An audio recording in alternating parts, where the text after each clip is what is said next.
Syrian government troops battled insurgents inside the country's largest city Aleppo for the first time since 2016, while warplanes targeted rebel supply lines on the city's edge, state media reported Saturday. Insurgents broke through government defense lines in Aleppo on Friday and entered the city's western neighborhood with little resistance.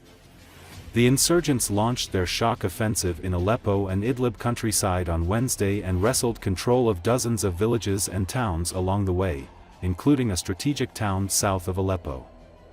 The pro-government Al-Watan newspaper reported airstrikes on the edge of Aleppo city, targeting rebel supply lines. It posted a video of a missile landing on a gathering of fighters and vehicles, in a street lined with trees and buildings.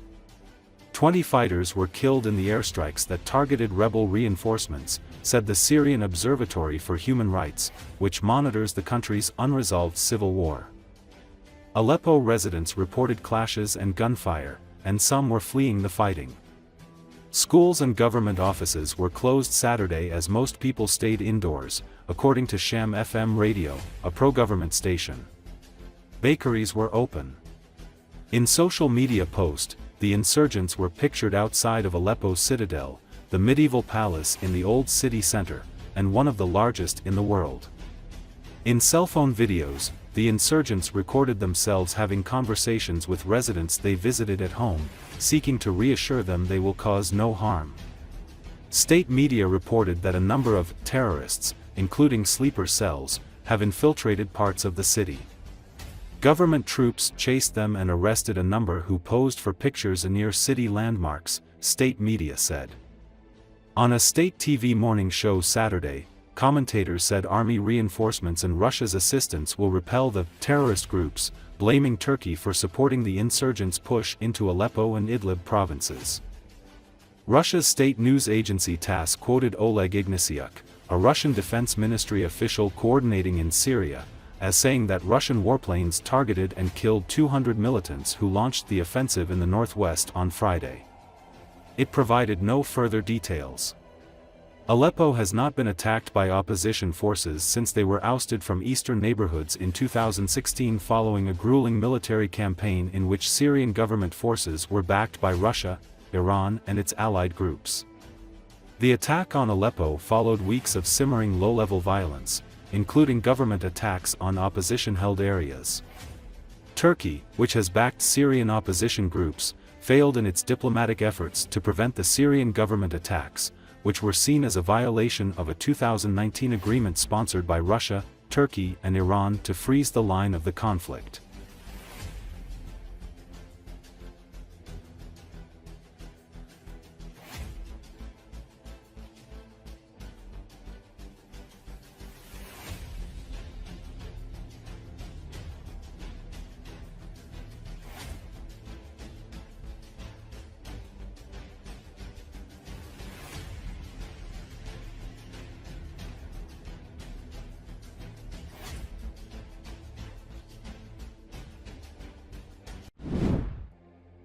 Thousands of people continued to cross back into Lebanon from Syria on the second day of the ceasefire between Hezbollah and Israel, after nearly 14 months of fighting.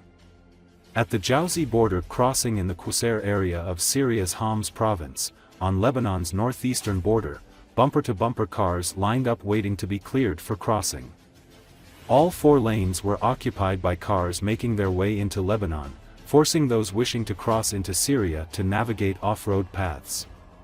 "We have been in Syria since September 23. We had to leave our jobs, our homes and our loved ones because of the war," said 54-year-old Hassan Fliddy.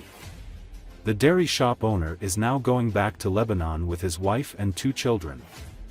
"I am happy that there is a ceasefire and there is no more destruction. You are not afraid anymore of the airstrikes to hit." Out of the 6 border crossings between Lebanon and Syria, only 2 functioning crossings remain between the countries, which share a border 375 kilometers long. Families packed into vehicles with suitcases, mattresses and blankets. Children clutched backpacks, some wrapped in blankets, as they made their way back to Lebanon. The mood was mixed with relief and sorrow, as many returnees faced the grim reality of returning to their homes that might be destroyed. Among those returning was Fatima Abbas, who had sought refuge within Syria. The return is bittersweet. It is best feeling, but at the same time there is mix of feelings of happiness and sadness.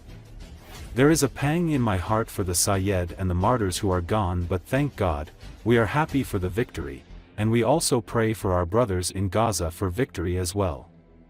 On the first day of the ceasefire, more than 2,000 people crossed into Lebanon, a Syrian security official at the Jawzi border told the Associated Press.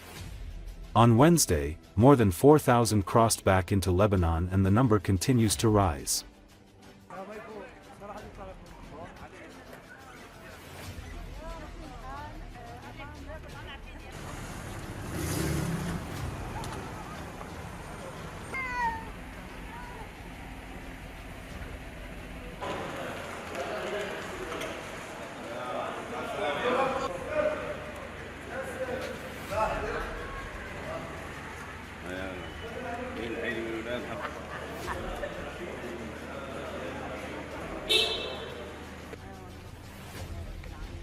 كثير كانت استقبالنا بسوريا كثير حلو ومريح. ما حدا زعجنا. هوياتك يا زلمه بس خليها في الضبط. وين هوياتك؟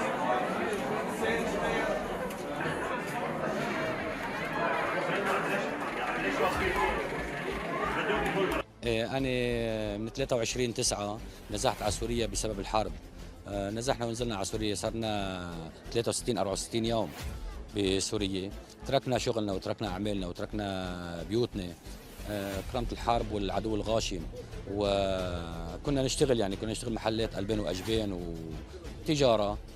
توقف شغلنا، صرنا شهرين وشوي موقف شغلنا.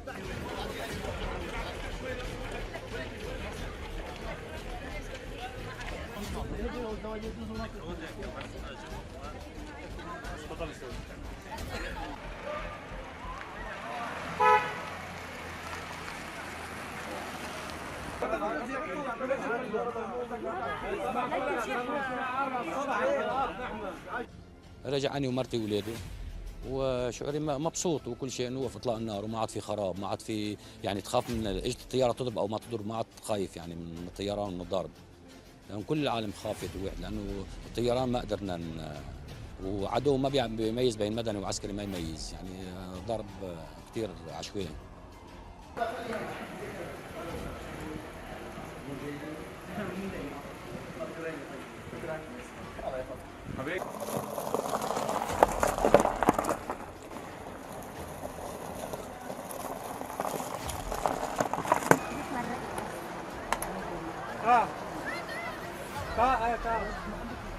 شعور بالفخر بالعزة وبالنصر، شعور بالامتنان للشهداء وللجرحى وللمقاومة، يعني أحلى شعور، وبنفس الوقت مزيج حزن وفرح مع بعض. يعني في غصة بالقلب على سماحة السيد وعلى الشهداء اللي راحوا، بس الحمد لله رب العالمين نحن فرحانين بالنصر، وبندعي لأخواننا بغزة كمان الله ينصرهم.